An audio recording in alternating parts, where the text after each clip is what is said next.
Friends, நம்ம இப்போ electronics பற்றி பார்க்க போகிறோம். அதுக்கு முன்னாடி நம்ம ஆட்டம்னா என்னன்னு தெரிஞ்சுக்கலாம். ஆட்டம்னா இருக்கிறது ரொம்ப ரொம்ப குட்டியான பீஸ். அதை நம்ம கண்ணால் சுத்தமாக பார்க்கவே முடியாது, அவ்வளோ குட்டியாக இருக்கும். அதெல்லாம் ஆயிரக்கணக்கான சேர்ந்து நம்மளுக்கு இந்த மாதிரி ஒரு ஸ்கேலே கிடைக்குது. அதுக்குள்ளேயே ரெண்டு இது இருக்கும். அதான் negative charge, positive charge. Negative சார்ஜோட பேர் எலக்ட்ரானும், பாசிட்டிவ் சார்ஜோட பேர் புரோட்டானும் இருக்கு. புரோட்டான் ஆட்டமோட சென்டர்ல இருக்கும். அப்புறம் எலக்ட்ரான் ஆட்டமை சுத்தி இருக்கும். அப்புறமா எலக்ட்ரானால மூவ் பண்ண முடியும், ஜம்ப் பண்ண முடியும். ஆனால் புரோட்டானால மூவ் பண்ண முடியும், ஜம்ப் பண்ண ஒரு இடத்துல நிற்க ஃபிக்ஸ் ஆன மாதிரி இருக்கும். அதை பற்றி தெரிஞ்சதுக்காக நம்ம ஒரு எக்ஸ்பெரிமெண்ட் பண்ணிக்கலாம். அதுக்காக நான் ஒரு ஸ்கேல் எடுத்திருக்கேன்.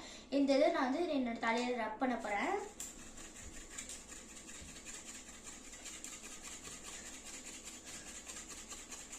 இப்போ நான் காட்டுனே இது ஒட்டும் பாருங்க.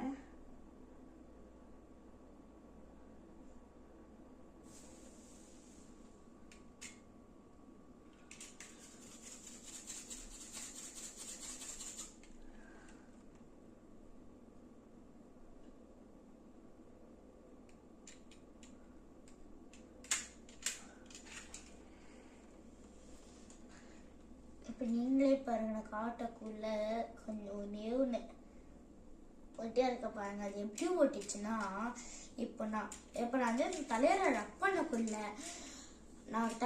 பண்ணக்குள்ள அதுல இருக்க எலக்ட்ரான்ல அதுக்கு பாஸ் ஆகிட்டு இதுக்கு நிறைய வந்துடும். அப்போ நான் கிட்ட என்ன சொன்னேன், அது ஈக்குவலா இருக்குன்னு சொன்னேன். ஸோ தட் இப்போ இது பார்த்தீங்கன்னா ஈக்குவலா இருக்காது. ஸோ தட் இதுல இருக்கிறதால அந்த பேப்பருக்கு டிரான்ஸ்ஃபர் ஆகி இதுக்கு ஒரு எனர்ஜி மாதிரி வந்துடும்.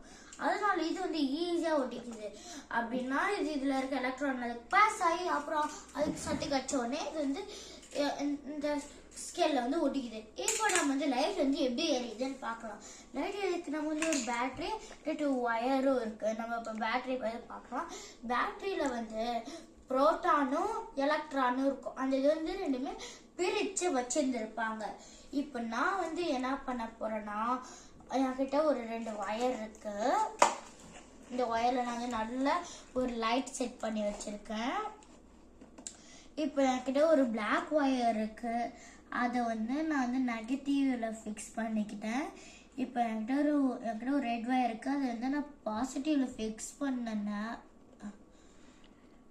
பாசிட்டிவ்ல ஃபிக்ஸ் பண்ணோடனே நீங்களே பாருங்க, அந்த இது எரியுது.